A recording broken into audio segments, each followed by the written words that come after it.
السلام علیکم ورحمۃ اللہ وبرکاتہ۔ اعتقادات میں شرک کیسے لازم آتا ہے؟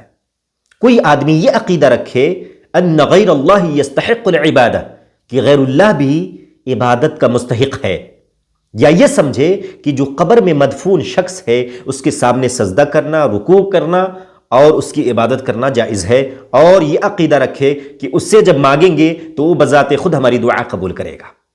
اقوال میں کیسے شرک لازم آتا ہے؟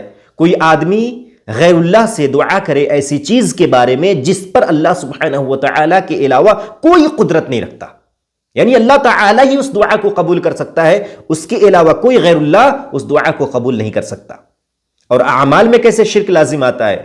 کوئی آدمی غیر اللہ کے لیے ذبح کرے، غیر اللہ کے لیے نذر مانے، تو یہ اعمال کے اندر شرک ہے، اللہ سبحانہ و تعالیٰ اسے کبھی بھی معاف نہیں کرے گا جب تک کہ بندہ خالص دل سے